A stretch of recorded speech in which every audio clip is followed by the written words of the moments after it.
Do you know that uncanny feeling when the atmosphere shifts, like you can sense something heavy is coming even before it unfolds? That's exactly what hit me when I heard Claire call out from the doorway. Her voice carried that strained calm, the kind that people use when they're about to drop a bomb. "Michael, we need to talk." The infamous 6 words that make every married man brace for impact. I muted the TV and turned to face her. After 13 years of marriage, I had learned one universal truth: we need to talk never heralds good news. "Sure, Claire," I said, keeping my tone light.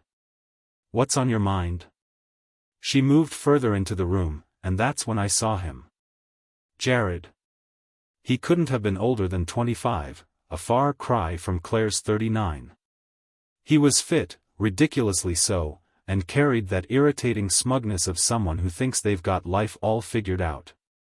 For a second, I wondered if this guy even owned a shirt that didn't cling to his biceps like shrink wrap. Claire hesitated, glancing at Jared as if looking for reassurance. He gave her a slight nod, the kind of over-the-top encouragement you'd give a child trying to ride a bike without training wheels. "This is Jared," Claire began, her voice shaky as she fiddled with her wedding ring. "And he's part of what I wanted to talk about."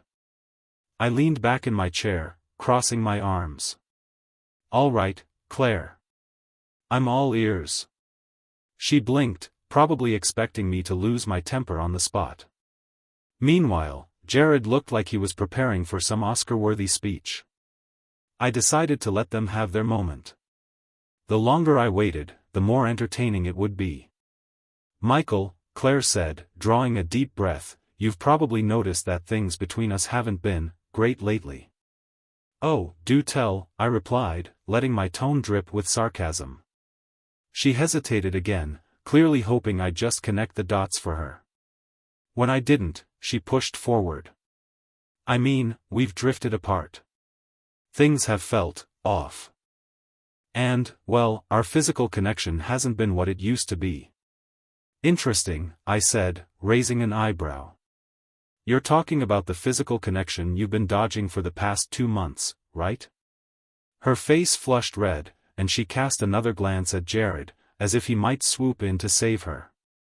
"Look," she said, summoning whatever courage she had left. "What I'm trying to say is, I've changed in ways you haven't. I've felt suffocated, and Jared has helped me realize that." "Ah," I said with a mock nod of understanding. "So Jared here has been assisting you. Please, continue." "I think," Claire said, her voice growing firmer, "that I need some space to figure out who I am. But I don't want this to change anything between us, Michael. I still love you, and I can't imagine my life without you. I just need some freedom, a chance to explore what I've been missing." "Explore what you've been missing?" I repeated, my voice flat. "By explore, do you mean hooking up with Jared?" Jared stiffened, and his smug expression faltered.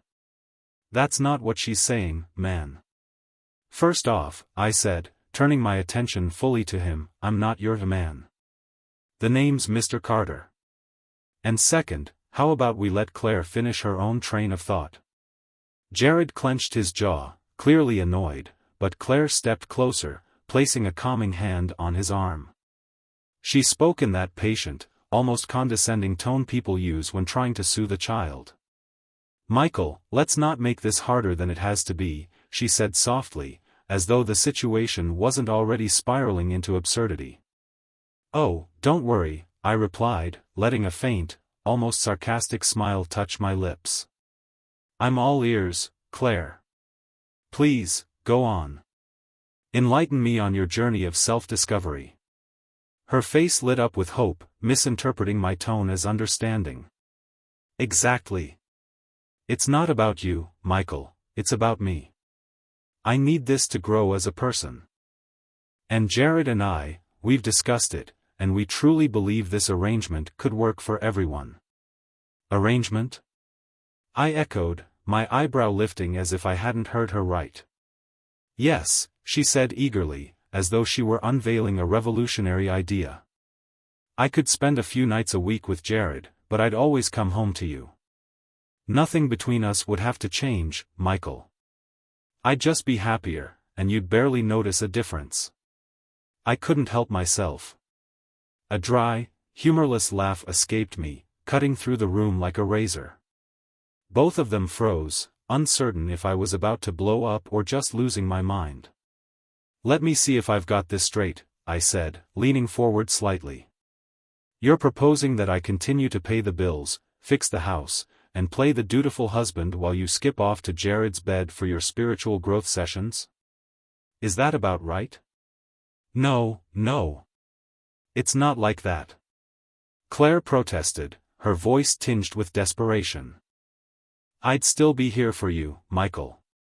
I'm not leaving. I just need this to feel complete.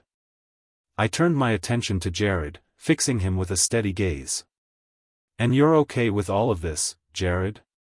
Why not? He said with a cocky smirk. You can have her too, man. Share and share alike, right? The sheer audacity of this guy almost took my breath away.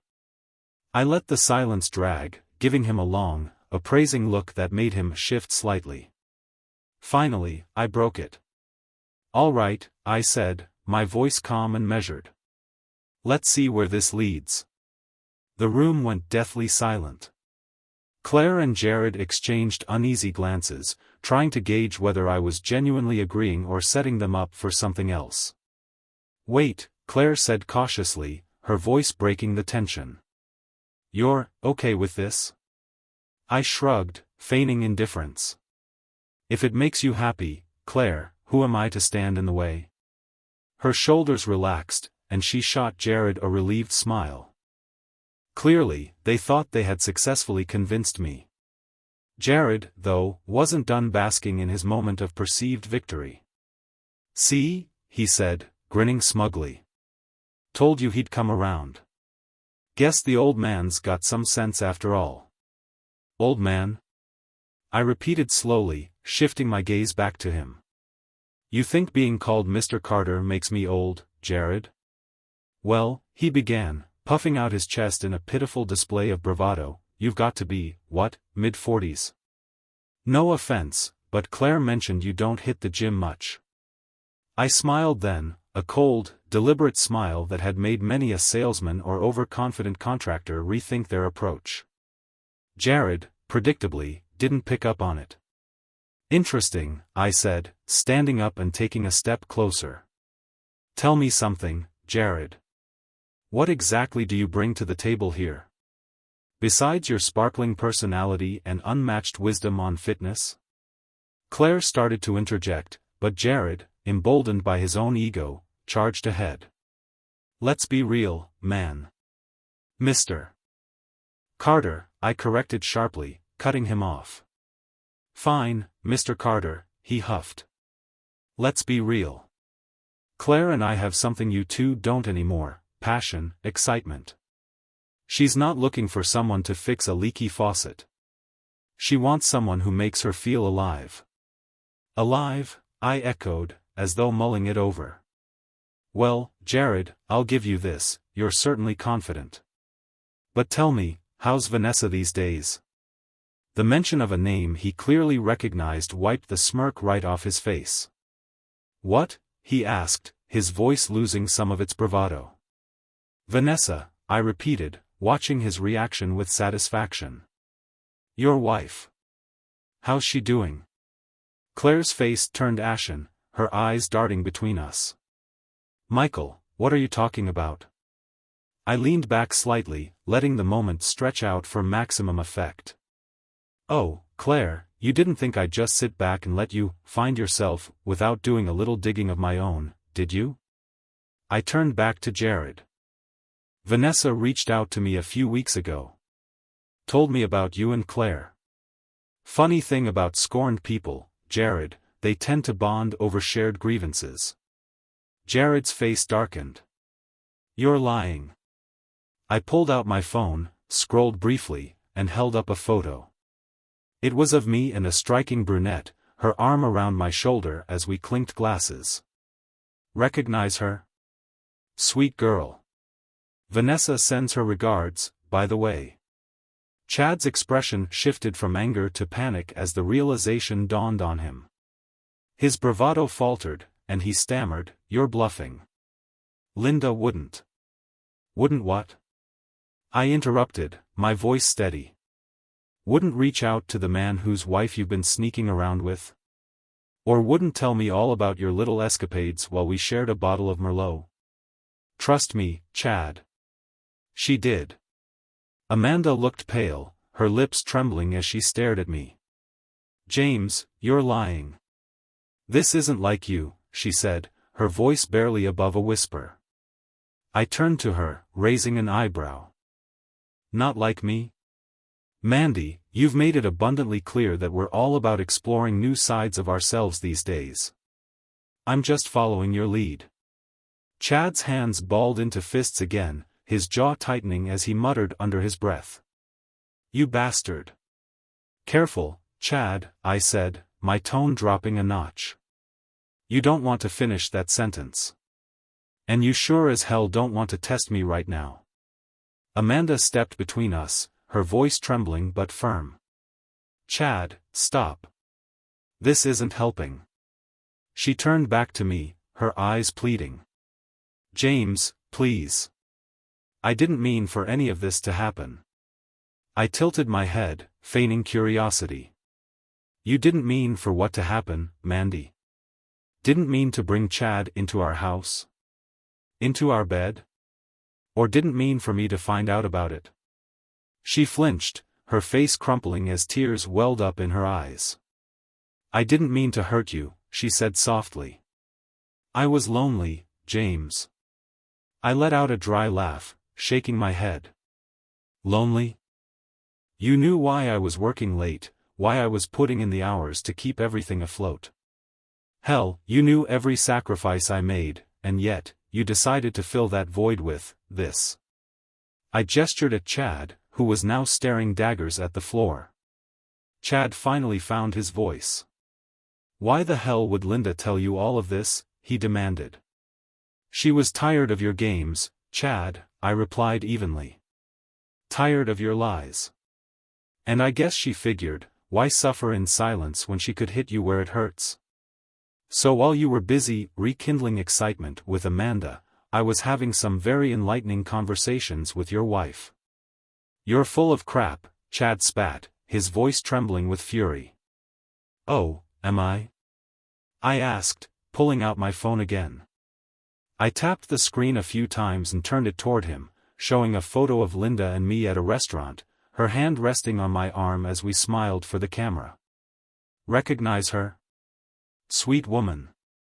Told me a lot about you, by the way. Amanda gasped, covering her mouth with her hands. James, you're serious?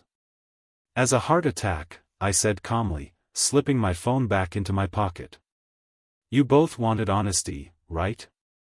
A chance to grow and explore? Well, here's my contribution to your little self-discovery project. Chad stepped forward, his anger boiling over. You think you can just walk in here and what? I cut him off, stepping closer. Take back what's mine. Set the record straight. Believe me, Chad, I've already done that and then some. You might want to check in with your employer, by the way. Linda's dad wasn't too thrilled to find out what his golden boy has been up to. That stopped him in his tracks. What the hell are you talking about? I smirked, crossing my arms. Oh, didn't I mention? Linda's father, your boss, knows everything. I'm guessing Monday morning's going to be interesting for you. You can't do that. Chad shouted, his face twisting in desperation. Actually, I didn't have to, I replied with a shrug. Linda took care of it. She's a lot tougher than you give her credit for. But hey, you wanted excitement, right? I'm sure the job market will be thrilling. Amanda looked at me, tears streaming down her face. James, please don't do this. I made a mistake. I'm sorry. I stared at her, my expression hard. A mistake? Mandy, leaving the oven on overnight is a mistake. This was a choice. Your choice. And now, you get to live with it. Chad opened his mouth to retort, but Amanda grabbed his arm, pulling him back. Chad, stop. Let him go, she said, her voice breaking. Smart move, I said, grabbing my jacket. Oh, and Chad, if I were you, I'd pack up and head home. You've got some explaining to do. That is, if Linda hasn't already changed the locks. With that, I turned and walked out the door, leaving them in stunned silence. The cool evening air hit me as I stepped outside, and for the first time in months, I felt a sense of clarity. Sure, the road ahead would be rocky, but I knew one thing for certain: this chapter of my life was finally closed. Chad's face turned beet red as he processed my words, his bravado draining away. You can't be serious, he sputtered, though the quiver in his voice betrayed his fear. Oh, I'm very serious, I said, my tone steady. You see, Linda's father takes family loyalty seriously. When she told him what you've been up to, let's just say he didn't take kindly to it. By now, he's probably made a few calls. I wouldn't be surprised if your access badge doesn't work tomorrow morning. Amanda's face contorted in a mixture of disbelief and panic. James, why would you go this far? This isn't just about us anymore. You're ruining his life. I fixed my gaze on her, letting the silence hang for a moment. Ruining his life? Amanda, he ruined his own life the moment he stepped into ours. Actions have consequences, and I'm just making sure they catch up to him. Chad, visibly shaken, tried to muster some form of defense. You think this is over, old man? You can't just walk away from this without consequences. I chuckled softly, shaking my head. Chad, you're standing in my house, after sleeping with my wife, and you think you're in a position to threaten me? I don't think you've quite grasped the situation here. Amanda stepped forward, her voice trembling. James, please. Let's just talk. We don't have to end things like this. I held up a hand, stopping her in her tracks. End things like this? Mandy, you made that decision the moment you brought him into our lives. This isn't something you can sweep under the rug with an apology or a heart-to-heart. It's done. Chad was pacing now, muttering curses under his breath. Finally, he stopped and pointed a finger at me. You think you've won, but you haven't. People like you always get what's coming. I raised an eyebrow, unimpressed. Is that so? Funny, because right now, it looks like you're the one who's lost everything. A job, a wife, and any shred of dignity you might have had. Amanda, desperate, tried once more. James, don't do this. I made a mistake, but we can work through it. We've built so much together. Don't throw it all away. I sighed, shaking my head slowly. Amanda, you're still not getting it. You already threw it all away. What we built? That foundation? It's gone, because you tore it apart with your choices. Now, you're standing here asking me to rebuild something that's beyond repair. I won't do it. Her tears started flowing freely now, and she reached out as if to touch my arm. James, Save it, I said, stepping back. The time for explanations is over. The divorce papers are already in motion. You can keep the house. I'll make sure my lawyer handles the rest. As for you, Chad, I added, turning to him with a smirk, good luck out there. You're going to need it. Chad opened his mouth to retort but stopped himself, realizing there was nothing he could say that wouldn't dig his hole deeper. Instead, he stormed toward the door, shoving past me on his way out. Amanda stood frozen, watching him go. When the door slammed shut behind him, she turned back to me, her expression a mix of anger and despair. You're really just going to walk away from everything? I nodded. Yes, Mandy. Because unlike you, I know when something's beyond saving. Without another word, I grabbed my coat and headed for the door. As I stepped outside, I felt the cool night air hit my face, a stark contrast to the heated confrontation I'd just left behind. For the first time in a long while, I felt an odd sense of clarity. This chapter of my life was over, and I was finally free to start a new one. "You can't do that," Chad yelled, his voice trembling with rage. "Funny thing," I said with a smirk, "I didn't have to lift a finger. Linda took care of everything. Seems she's a bit more resourceful than you gave her credit for." Amanda's face turned pale, her horror unmistakable. "You've destroyed his life, James," she said, her voice barely above a whisper. I shook my head, my expression firm. "No, Mandy. He destroyed his own life the moment he decided to cross the line. I just made sure he couldn't dodge the fallout." Chad, still seething, made a move toward me, his fist clenching. Amanda quickly grabbed his arm, pulling him back. "Chad! Stop. This isn't going to help anything."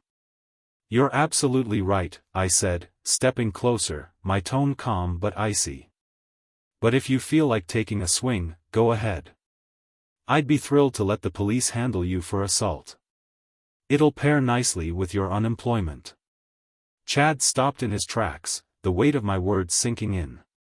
His jaw was clenched so tightly I thought he might shatter his teeth. He muttered something under his breath, his frustration boiling over but contained by sheer force of will. Amanda turned back to me, her face streaked with tears. "James, please. Don't do this. I made a mistake." I scoffed, my voice rising just enough to make her flinch. "A mistake, Mandy? No, forgetting an anniversary is a mistake. Burning dinner is a mistake. What you did, cheating on your husband and bringing this idiot into my home, was a deliberate choice." Her sobs grew louder, but they didn't move me. I felt no sympathy, only the cold satisfaction of watching her grapple with the consequences of her actions. "You can keep the house," I said, my tone devoid of emotion. "And the car, for that matter. My lawyer will handle the divorce papers. Don't bother trying to fight it, everything that matters to me is already out of this place." Her voice broke as she whispered, "What about me?" I stared at her, my expression unyielding. "What about you, Mandy? You wanted freedom. Well, congratulations, you've got all the freedom you could ever need. Enjoy it." Without waiting for a response, I turned and walked out the door, the sound of her sobs fading into the background as I made my way to my car. The night air was crisp, and for the first time in years, I felt a sense of release. The weight of a crumbling marriage had finally lifted from my shoulders. As I drove away, a chuckle escaped my lips. The irony of the situation wasn't lost on me, trading a 38-year-old model, complete with years of wear and tear, for a 21-year-old with fresh enthusiasm and unspoiled potential. Sure, the divorce would cost me a small fortune, but it felt like a bargain compared to what I'd gained. When I pulled into Linda's driveway, she was waiting at the door, her smile as bright as ever. Those sparkling blue eyes and that knowing expression told me she'd been eagerly anticipating my arrival. "How did it go?" she asked as I stepped inside, dropping my bag near the door. I grinned, leaning against the wall. "Exactly how I expected. Chad's likely in the middle of a meltdown, and Amanda's finally realizing just how empty her so-called freedom really is." Linda laughed, the sound light and melodic, a stark contrast to the chaos I'd just left behind. "Serves them right."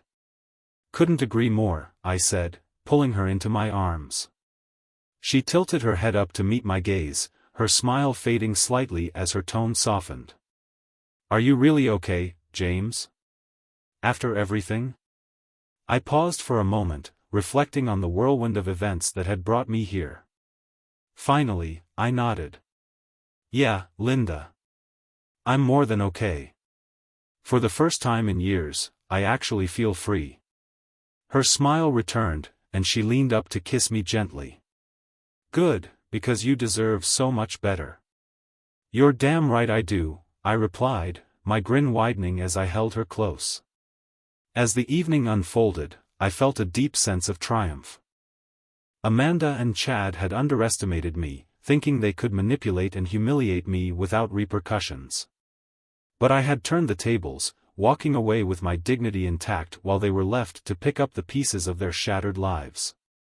For the first time in a long time, the game wasn't just over, it was mine.